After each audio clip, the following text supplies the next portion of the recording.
안녕하세요. 오늘은 새송이버섯 풋고추 조림을 해볼 텐데요. 새송이버섯이랑 풋고추가 듬뿍 들어간 맛난 밥반찬이 될 거예요.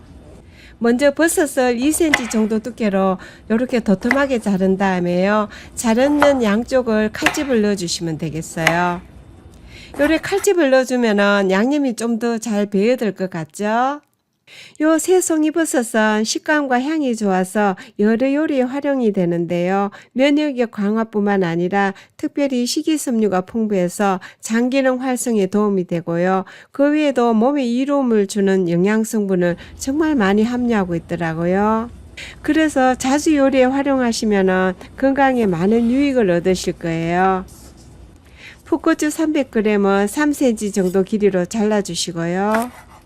요 풋고추는 맵지가 않고요. 텁텁하면서도 물이 많아 아삭아삭 달고 맛있어서 매 끼니 때마다 삼장이랑 식탁에 올라오는데요. 노화 방지와 암 예방에 좋다고 하죠. 요 홍고추도 한 개 썰어 넣으면 좀 더 먹음직스러울 것 같았어요. 비슷한 길이로 썰게요. 이번에는 조림에 들어갈 양념장을 만들어 볼 텐데요. 홍고추를 반으로 갈라 주시고요. 숟가락으로 씨를 뺀 다음에 아주 잘게 썰어 주세요.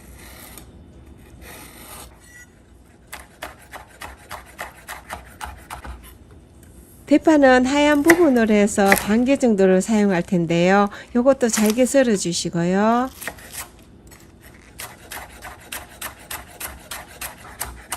이렇게 잘게 썰었으면 볼에 담고요. 아미노 간장 4큰술을 넣을게요. 요 간은 취향에 따라 가감하시면 되는데요. 저는 4큰술 정도 하니까 슴슴하니 맛있더라고요. 조청 1큰술 넣어주시고요. 다진 마늘 1큰술 더 넣을게요. 네, 이렇게 골고루 섞어서 양념장을 준비했고요. 이제 조림을 해볼 텐데요. 달군 팬에 약간의 기름을 넣고요. 요 새송이버섯을 구울 때는 약불로 해서 구우면 좋은데요. 이렇게 가지런히 놓고 아래 위 노릇노릇하게 구워주시면 되겠어요. 아이고, 벌써 맛있는 냄새가 군침을 돌게 하네요. 사실 버섯은 이렇게 구워서 바로 먹어도 맛이 있죠. 이렇게 아래 위 노릇노릇 잘 구워졌는데요. 이렇게 구웠으면 이제 풋고추를 넣을게요.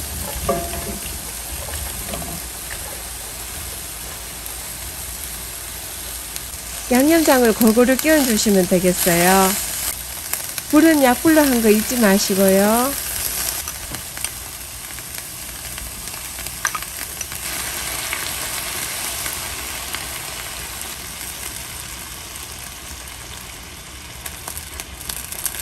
요리 양념을 다 끼얹었으면 이제 뚜껑을 닫고 한 7분 정도 졸여주시면 되겠어요. 네, 한 3, 4분 지났는데요. 중간에 뚜껑을 열고 한번 요래 뒤적여 주면 양념이 좀 더 골고루 배일 것 같았어요.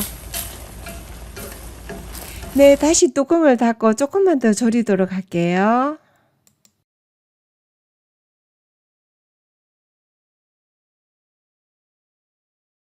네, 거의 다 졸여진 것 같은데요. 요래 보고 국물이 좀 남아있으면 뚜껑을 연 상태로 해서 조금 더 졸여줘도 되겠죠? 마지막으로 참기름 한 장을 넣어주고요. 후춧가루도 약간만 넣어주세요. 통깨도 약간 넣어주면 좋을 것 같고요. 요렇게 조림을 하면은 요즘 같은 계절에 밥반찬으로 아주 좋은데요. 쫄깃쫄깃한 새송이버섯의 식감과 풋고추의 향이 어우러져서 여러분들의 입맛을 한층 돋우어 줄 거예요. 요즘 풋고추가 맛있는 계절인 것 같아요. 저희 집 식탁에도 몇 달째 이 아삭한 풋고추가 한 가지 반찬을 충족시켜 줄 만큼 하루도 빠지지 않고 올라오는데요. 저는요, 여름 내내 텃밭에 주렁주렁 고추 달린 걸 보면은 왠지 부자가 된 것 같아 행복한데요. 저희 집 이 고추는 그렇게 맵지도 않고 육질이 두꺼우면서도 물이 많고 달고 아삭했어요. 하루는 제가 이 고추의 이름을 찾아봤어요. 여러분들은 이 고추 이름이 뭘 것 같아요? 저도 얼마 전에 알게 되었는데요. 미인고추라고 알려져 있더라고요. 특히 이 미인 풋고추는 혈당 상승을 억제하는 성분이 풍부하게 함유되어 있었어요. 식후에 급격하게 오르는 혈당을 억제하는 효능이 있어서 당뇨 환자에게 좋다고 알려져 있어요. 또 놀라운 거는 비타민C 함량이 사과보다 18배나 더 많더라고요. 그래서 이 풋고추는 하루에 2-3개만 먹어도 하루에 필요한 비타민 섭취량을 충족시켜준다고 하는 말이 있을 정도인데요. 고추나무 뒤에 포도가 보여서 잠깐 비춰봐야 되겠어요. 이 포도나무는 한 3년 전인가요? 지인 집에서 가지를 얻어와가지고 심었는데요. 벌써 이렇게 주렁주렁 탐스럽게 포도가 열렸네요. 저는요, 이런 식물들이 자라고 열매를 맺고 하는 거 볼 때마다 놀랍다 못해 경이롭다는 생각이 들 때가 종종 있는데요.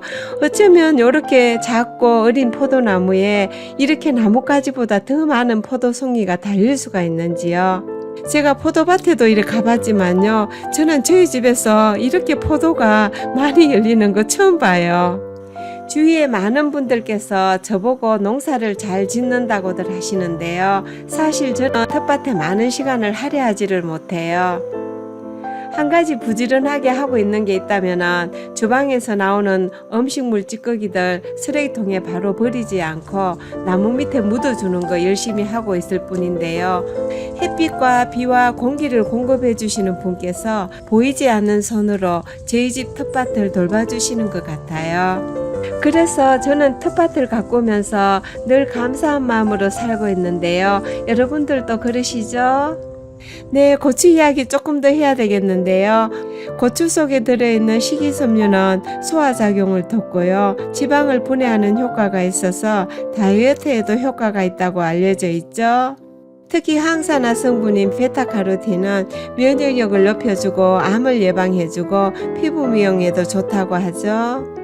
저는 풋고추를 여러가지 반찬으로 활용하는데요. 피클도 담고 빨갛게 익은 거는 생거 냉동해서 보관하기도 하고요. 말려서 고춧가루로도 사용하는데요.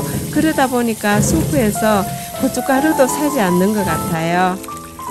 여러분들께서도 여름이 다 가기 전에 풋고추 요리 자주 해 드시고 건강하시길 바랍니다. 오늘도 함께 해주셔서 감사합니다. 안녕히 계세요.